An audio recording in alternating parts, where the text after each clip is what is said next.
Hey, this is Anney. And Samantha. And welcome to Stuff I've Never Told You, a production of iHeartRadio.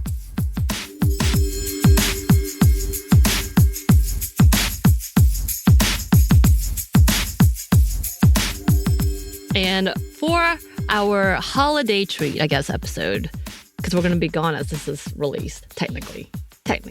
Yeah. I guess it's released the day before, but whatever.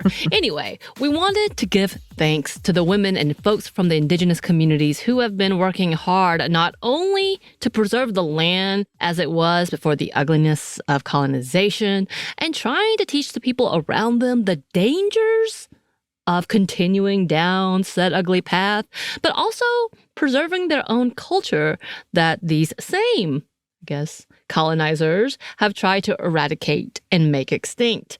And though there are so many things that we can talk about under this topic, and probably will come back to, honestly, today we thought we would just focus on those who've been working hard to preserve their native language and indigenous language. Also, let's go ahead and put this caveat. Since this is not our indigenous language / our native tongue, which, by the way, I'm struggling on my own, both Korean and English, so, sorry. Yeah, we may butcher some of these words, and I hate that so much because I would love to be fluent in everything and just perfect at it, but I am not. So with that, we tried our due diligence in looking up all of the pronunciations, and sometimes I swear to God, I was being gaslit that we should already know these words. And it probably is true. We should to a certain extent.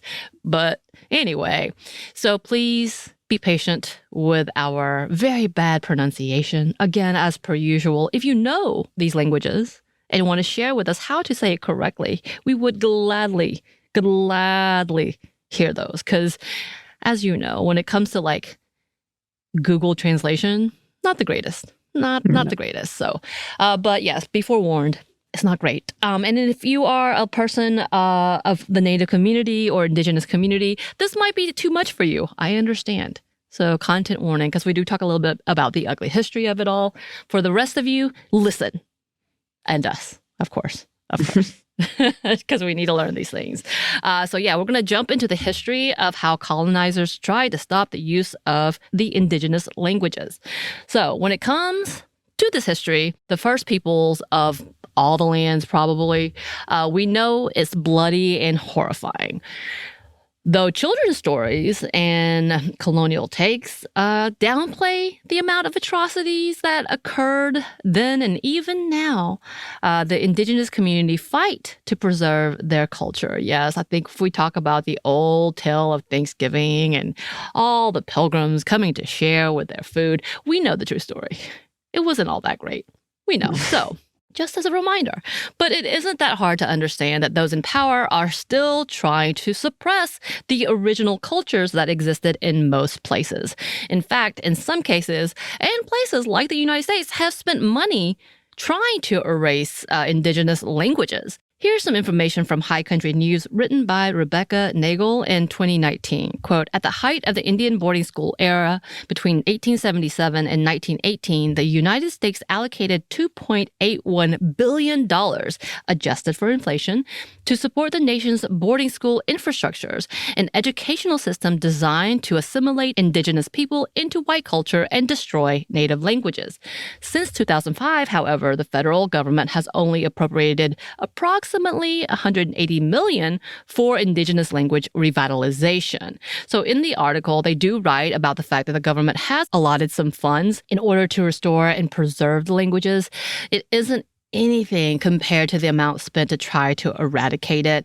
And of course, this is on top of the fact that they first tried to kill off and pretty much do a genocide, yes, but that didn't work. So they're like, you know what, we'll just make you assimilate and hopefully you'll at least forget the culture. But also we should mention the amount of money spent within the school systems to try to assimilate Native people to the culture of their oppressors. So this is what they were doing. In fact, many of the schools that were originally intended and operated by the Native communities were taken over by white oppressors, colonizers. Here's some more information from Nagel's article. During the same time period, the early 1900s, Cherokee children were also sent to Chilocco, an Indian boarding school on the Oklahoma-Kansas state line. The model, pioneered by General Richard Henry Pratt, a veteran of the Indian Wars and founder of the notorious Carlisle Indian School, was designed to assimilate Native Americans into white society and strip future generations of their culture. During the 19th and early 20th century, an estimated one-third of all Native children were forced to attend Indian boarding schools, according to a report prepared for the United Nations Permanent Forum on Indigenous Issues. When the U.S. created Indian boarding schools, the goal was to save money. Then Secretary of Interior Henry Teller estimated that assimilating Indians would cost only a fraction of the ongoing military conflict with tribes. The children at Indian boarding schools, which were chronically underfunded, often lacked basic food and medical care. To help fund the schools, children were rented to local townspeople for unpaid labor. Still, the U.S. government allocated exponentially more money to Indian boarding schools than it has spent since then on reversing their effects. And this practice was happening all over the North American territories. Areas in Canada have experienced the same things with similar results. Here's a quote from the Harvard International Review. For centuries, Canadian government policies have jeopardized Indigenous languages. While there are more than 70 Indigenous languages currently spoken in Canada, they are largely endangered as the majority of them maintain fewer than 1,000 fluent speakers. From 1831 until 1996, the implementation of residential schools prevented Indigenous peoples from parenting, educating, and passing on their native language to their children. Government officials removed Indigenous children from their parents on the pretense that the children would benefit from assimilating into white Canadian culture through placement in these residential schools. When it became evident to parents that residential schools were not providing their children with better lives and were instead causing trauma, illness, and even death, they were told that this was simply the price that Aboriginal people had to pay as part of the process of becoming civilized. So that writer of that article, Catalina Toth, also wrote an alarming statistic within the article. She wrote, every 2 weeks, an Indigenous language dies. Some of the languages that have already disappeared were Inuit languages spoken in the far reaches of the Arctic. Others had evolved in the leafy greenery of coastal Australia. While they differ in setting, culture, and phonetics, one aspect that most dead Indigenous languages share is that they perished as a result of colonization and the subsequent rise of international languages. And we spoke about this earlier. Oppression and colonization has tried to erase the different languages that existed before the quote-unquote discovery of these new lands. Today, many of these languages are disappearing and less likely to be heard. So from the podcast All Things Considered, they say, quote, language researchers just released the latest version of the Ethnologue, which aims to catalog the state of all of the world's languages, all 7,164 of them. Many of these languages are endangered. Some have so few native speakers that you can count them on one hand. In the U.S., for instance, 193 of the 197 living languages are endangered. So, and from the National Indian Council on Aging, or NICOA.org, Xavier Dominguez writes, there are between 6,000 to 7,000 oral languages spoken worldwide. According to the United Nations, approximately 600 of them have disappeared in the last century. They're disappearing at a rate of one language every 2 weeks. No less than 40% of languages spoken in 2016 were in danger of disappearing, and many of them indigenous. Presently, we're in danger of losing 2,680 languages. The UN predicts that 50 to 90% of the indigenous languages will disappear by the end of this century, being replaced with English, Mandarin, or Spanish. Any language spoken by less than 10,000 people is in danger. And they go on saying, about 97% of the world's population speak only 4% of its languages, while only 3% of the world speaks 96% of all languages. Most of these languages are spoken by indigenous people. There are 370 to 500 million indigenous people in the world, 5,000 different indigenous cultures, and 90 countries with indigenous communities. Such disproportionate amount of people who speak these languages to what is disappearing, and it's really heartbreaking. And these numbers are alarming, but when it comes to preserving or fighting for their community, we know it's typically those from the indigenous communities that are working the hardest and getting it done, especially the women. There have been a few people we have featured on the show that have done this amazing work, including Junie Fox. You can go and check out her interview, which was amazing, who is not only working to preserve her people's culture and a way of life, but making sure to pass it down to her family as well. So she featured her daughter in some of these amazing ceremonies. Y'all gotta go listen.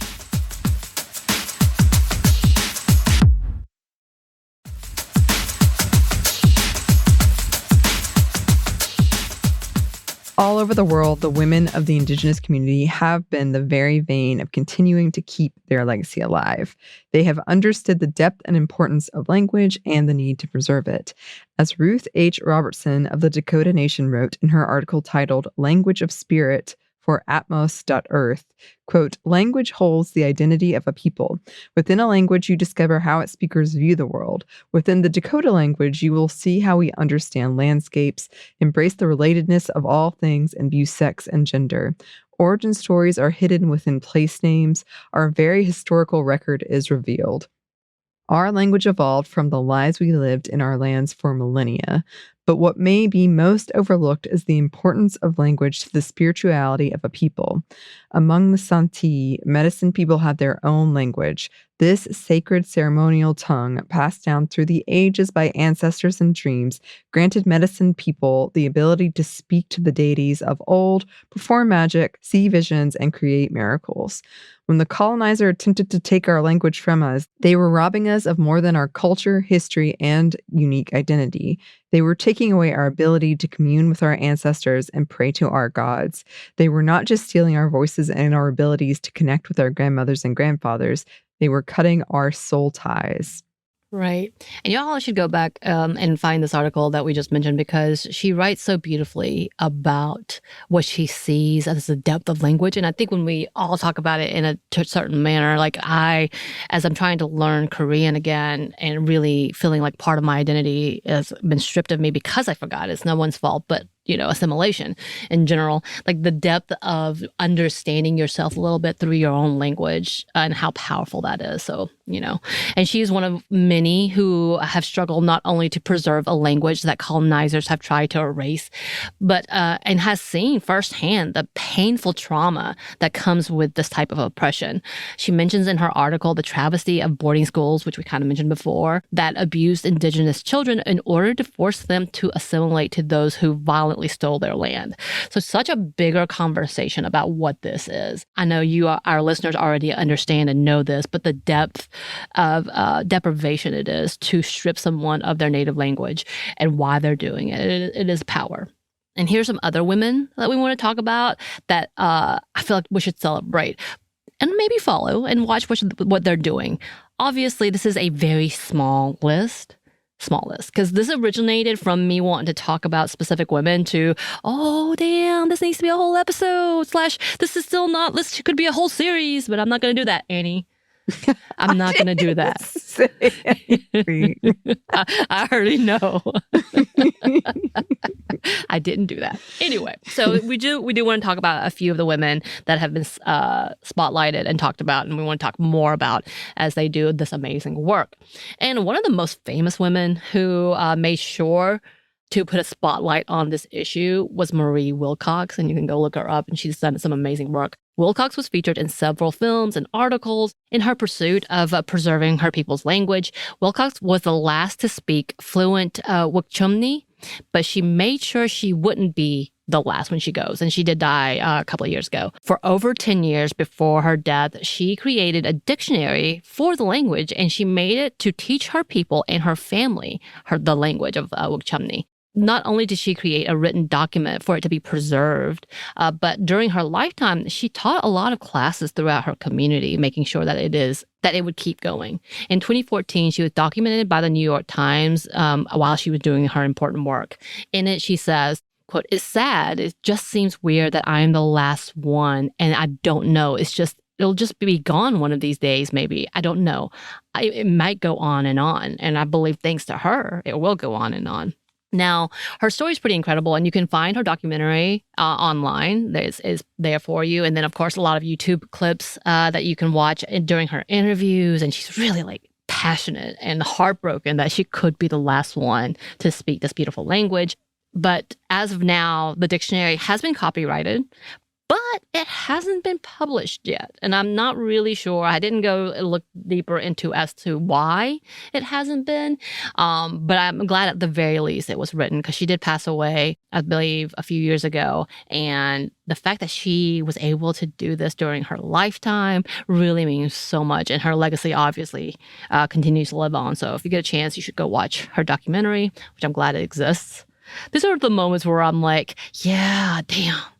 Technology is good. Media is good. We need these things preserved. I hope that we can keep these things preserved. So also in 2020, the CBC celebrated several Indigenous women for their work in preserving their native language.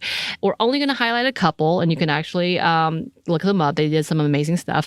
There's a lot of people on there. So first, we're going to talk about Belinda Daniels. Daniels is the founder of Nehiyawak Language Experience, which offers Cree language camps and monthly language workshops.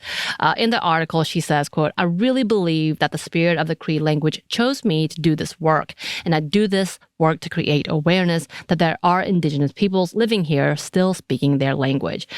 Daniels is also an educator, and she actually did her PhD on language reclamation. So she told CBC, quote, "When we reclaim our language, we reclaim who we are and we reinstate that we belong here. So language is practicing sovereignty. Language rights are inherent. The Creator gave us this language. We do not have to wait for Canada's approval to speak our languages, but Canada does have a duty to take necessary action to protect Indigenous languages." And I think one of the things that I didn't mention earlier is the fact that a lot of these languages and a lot of these nations and communities are not actually being recognized by the government, which is partially why they're not being preserved. So a big conversation about it being legitimate, it has to do with those numbers, about like it has to be, I think, more than 100,000 people speaking or something along those lines to be officially a language, which is really hard when you have, decimated entire populations of people, or, completely drowned out their language so they can't speak it. So many things to that. So that's also a bigger part of the conversation that we're not having on this episode specifically. Something to have in the back of your mind when it comes to Indigenous issues, point blank. Like, are they recognized? Are they even recognized? And why aren't they being recognized? Also featured was Dr. Mary Ann Igwaji-Corbiere of the Wikwamakwang First Nation. She's been teaching the Nishnabinwin for over 30 years. She has been one of the editors in the Nishnabinwin, Ottawa, and Isra Ojibwe dictionary. This dictionary is something she's been working on since the late 90s, and it makes me sad to say that that's about 30 years. Adding new words as she's done the research throughout her time, and she's been traveling to like 5 different communities to continue to add these words. And her work has been featured in different Indigenous panels and presentations. So she's doing a lot. She's been teaching these languages as well as making sure that they are preserved. And I think that's been a theme. You'll see that as a theme throughout, what they are trying to have it written. And we've talked about this in like first, how important that really is. So these women have been doing that work. The Anishinaabe community, which is around the northern areas, and they do stretch into the Canadian areas as well, have come together to preserve their endangered language as well. Older residents of the community have come together to take classes, record their words and meanings, and have found a better understanding of themselves and their culture. One Michigan publisher, Bridge Michigan, interviewed several people in the community, including Brendan Hissong, who talked about her experiences in remembering her great-grandparents, who were the last fluently speaking people of their language. She told the Bridge, quote, "This is something that is important to me to be able to share with my grandkids, is our language, and I feel like we've been robbed of it." And she continues, "It's a slow process, but it's worth it. It's helping me find out who I am and where I'm supposed to be in this world." And it's such a beautiful story about how they've all connected together as a community and realizing that it's getting lost, and making sure that they are not only teaching each other, that they're teaching their kids. So I thought it was very beautiful. And then there's so many like her trying to preserve their culture in Hawaii. They have experienced this way too often.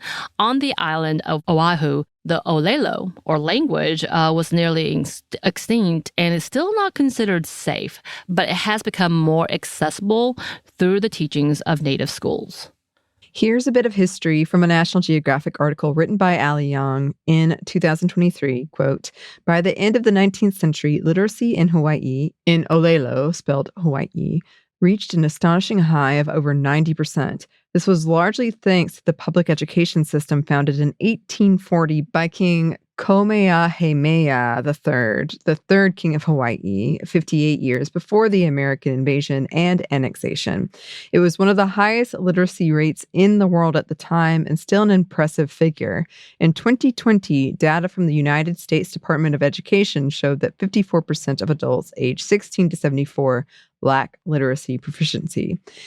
And it continues, quote, when the monarchy was overthrown in 1893, a law was enacted to make English the language of instruction in all schools. Though olelo was not outlawed, kids were disciplined for speaking it in schools. Those kids were conditioned to believe it was shameful. Long after they needed to, many adults spoke olelo only in private and refused to teach their kids. Right. And much like the history throughout all of colonization, Indigenous people were beaten, abused, and forced to assimilate to the oppressors. But, the Native people were able to actually push back. Here's a bit more from that same article. After almost 100 years of suppression, Hawaiian youth led a renaissance of dance, music, and language in the 1970s. In 1978, Olelo was declared the state's official language along with English, and a law undoing the Olelo ban in schools were passed. Recordings were made of the very few native speakers left, and the nupepa, or newspapers, served an important role in restoring lost knowledge. As in fact, there's a whole musical dedicated to the nupepa and how significant it was to changing and preserving the languages. And they have created immersion schools, which offer native language classes and promote the use of Olelo. But of course, the effects of racism and suppression still lingers. Just look at the current status of politics today. It is encouraging to see the many who have continued to bring awareness and teach others about the origins. And we're going to actually talk a little more about who they were influenced by, which is the Maori in New Zealand. And they were the ones that really, really pushed this specific type of learning and in a way that they could preserve. And they did preserve the Maori language, which is amazing. But yeah, so it's incredible because this immersion school was a language reset. It's kind of yes. So it's not, I think it's preserved it really well, but it's still not out of the danger zone, essentially. But it's working. And then we have the women of Guyana trying to save their native language as well. So Althea Harding was featured in mongobay.com for her work in trying to preserve the Carib language. In fact, in the 2021 article, they noted that only 10 people could actually speak the language fluently. The primary school teacher Harding returned to her village and realized the dire need to preserve her language for that culture. She, like many of the others, has planned to create the Carib language dictionary, and she was able to receive a grant to be a part of the Conservation International Indigenous Women's Fellowship Program. And she told mongopay.com, I was elated because as a part of my project proposal, I included plans for a Carib revitalization project. The language is dying here, and I want to ensure our children can speak fluently in the language before it's too late. And then the article continues. Her women's empowerment project commenced in mid-2021 with more than 24 women, mainly mothers, participating. The women are the bedrock of the family, and I know with their influence, the language can be saved, she said. Harding described the women of Kobina as ambitious and progressive individuals, go-getters, who don't just sit around. Our women are strong, independent, and determined, so I know they will ensure that the language is handed down to the youth of this village, she added. So I really love that. And I didn't see an update about what was happening because it's been several years. I know one of the big conversations she had was about the fact that a lot of it had to be done remotely since it was, all the bad stuff was happening at that point. And as we were talking about the Maori before, many look towards the works of the Maori people who have worked tirelessly to preserve their culture and their language. In another National Geographic article titled "The Maori Saved Their Language from Extinction, and Here's How," they talk about the revolution it took for them to rebel against the oppressive government that tried to decimate the native culture. And if you look up at any of the videos of this time, they are like rock star videos. There's like a music video towering through. You get really pumped. I'm like, yeah, go at them. Come on. So If you have time, go look this up. So their movement began in the 1970s, is an inspiration to many around the world. Here's some information from that article. Quote, in the early 1970s, a contingent of young urban and university-educated Maori began to form a movement in the Aotearoa, the Tero word for New Zealand. These activists called themselves Natamato, or Young Warriors. Along with other regional groups, they organized against the New Zealand government's marginalization and forced assimilation of Maori communities, starting with policies designed to stem the use of Te Reo Maori. And the article continues, Dame Iritani Tawirani was a founder and instrumental leader of the movement's first major success, Kahanga Reo. Opened in 1982, the Kahanga Reo model was one of commitment. Parents and toddlers were expected to speak only Te Reo, both in the classroom and at home, and the curriculum focused solely on Maori history and culture. Elders and other proficient language speakers led the class. Translated in English to Language Nest, the Kahanga Reo was the first program of its kind to use total language and cultural immersion. For Maori communities, the schools were a revelation. According to the Tauriri Rainey, the program started with 5 schools and within 3 years expanded to more than 300 locations. The rapid spread of Kahanga Reo marked an unprecedented success of cultural reclamation. For Tauriri Rainey, it showed the widespread, pent-up desire Maori families felt to educate their children according to their own non-colonial standards. The families on the ground are fundamentally the basis for learning the language, she says. The difference maker, she said, was that the Kahanga Reo, particularly in the early years, were entirely community-led. Families raised the money to rent or buy classroom spaces, and volunteers planned and taught classes. Yeah. And the Language Nest as a system were really very, very successful. The classes and written documents were also very important pieces of this preservation puzzle. And I think it's really inspiring to note that it worked. We actually have an example of how they were able to preserve this. I think some of the biggest problem is the decimation and the spreading of the Indigenous people, the way that we talked about the Trail of Tears and how they were all kind of just spread all over. That really, unfortunately, divided its abilities to be able to do these immersive classes, although we're still seeing examples of it in pockets in different Native communities, which is amazing to watch and see.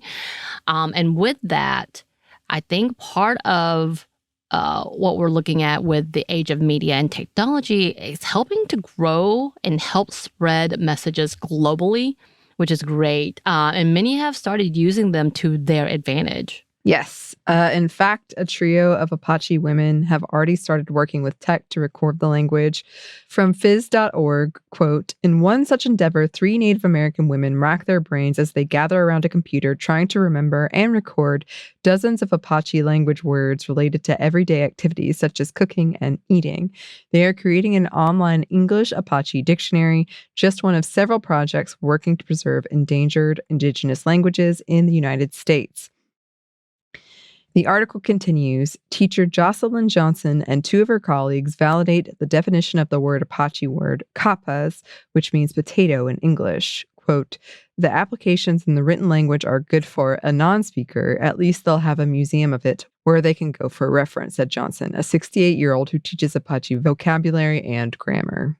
So this type of technology could be revolutionary, but of course, as we've talked about many times when it comes to tech, we have to proceed with caution. The software they mentioned in the article is the Rapid Word Collection, or the RWC, which uses an algorithm to, quote, search Apache text and audio databases for so-called forgotten words. The words are then defined, translated into English, and their pronunciations recorded so the dictionary's users will know how to say them properly. So all great ideas. The program was developed by an NGO called TLC, or the Language Conservancy, to protect Indigenous languages and created to help make dictionaries at a rapid speed. So being able to do it quickly where they don't have to individually do this. However, Again, we said you have to be cautious. One native language specialist stated they were concerned that, quote, such projects impose a Western way of writing onto an indigenous way of speaking. I guess that's what we're doing. The vast majority of human languages are solely oral with no writing systems. And then there's a Lakota indigenous leader who even denounced the organization, saying they were trying to copyright the teaching materials and using the elders' work. So definitely something to pay attention to. Again, the NGO was like, hey, no, we're not doing that. We're just trying to help preserve our language. But as we know, when it comes to good concepts or good intentions, capitalism does its own thing and ruins a lot of stuff and loves to steal things. Yeah. Anyway, especially from indigenous cultures. So as much as we want to celebrate things like this, let's just like being hopeful that yes, it does help preserve and that's the end of it. But we have to make sure that we are holding NGOs and tech groups accountable.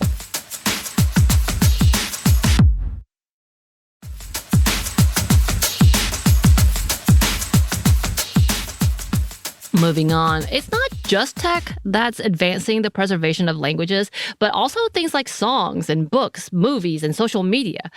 Fox, who we mentioned earlier and interviewed previously, has made sure to use her skill as a filmmaker and director to preserve her native community and sacred traditions. As in fact, they kind of locked down one tradition. I remember her talking about it that they hadn't used in a long time. They were able to record it and go through it with her daughter and have this like magical moment and something that they forgot about essentially. And they're like bringing back. And we love that conversation. Same thing we talked about her newer project, which we haven't caught up with her since, and we need to. I think we need to follow up. Talking about foods and specific types of foods and things that are no longer grown and how they're trying to bring them back, which is really, really important.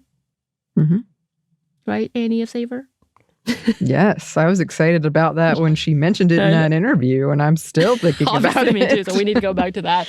And then there's films like Long Line of Ladies, which tells the coming-of-age story of one young woman who takes part in a ceremony, which was once not outlawed necessarily, but very looked down on. Like literally, violence was used against those who would try to do these ceremonies, and they bring this back and in this movie, they help preserve and show a cultural tradition that could have been permanently lost. So we need to add this movie to our list. But yeah, films like that, and there's so many others that I'm not mentioning that really help preserve the language because they do actually speak the language. There was one that actually retold Thanksgiving from more of a native perspective with actual native language spoken during that time. So beautifully done. Then we have songs that have been handed over and sung over the years to preserve legends and tales of cultural significances. But also recently, the younger generations have come out boldly using their native languages as part of their music and sound. Like a Mayan musician, Sarah Karuchich. And here's a quote from Smithsonian's Folk Life Festival blog where they celebrated this. In her music, Kaqchikel Maya musician Sarah Karuchi revises these statements. She makes it clear that the Maya are, not were, a strong and resilient people. As one of the first singers to expose international audiences to her native language of Kaqchikel, Karuchi is a strong cultural ambassador for her heritage. She composes song in both Kaqchikel and Spanish, putting these languages to mixes of folk, rock, and traditional Maya tunes. These sounds, combined with the topics that are at the same time personal and universal, form music that highlights the complexity of the modern indigenous identity, which is beautiful, which I hope we get to see more of this. I have actually had several indigenous rock musicians and soft rock and folk musicians pop up on my TikTok, which I love. I think that's one of my favorite parts when you hear international music, something that's different from your norm, and they actually bring in traditional sounds and languages.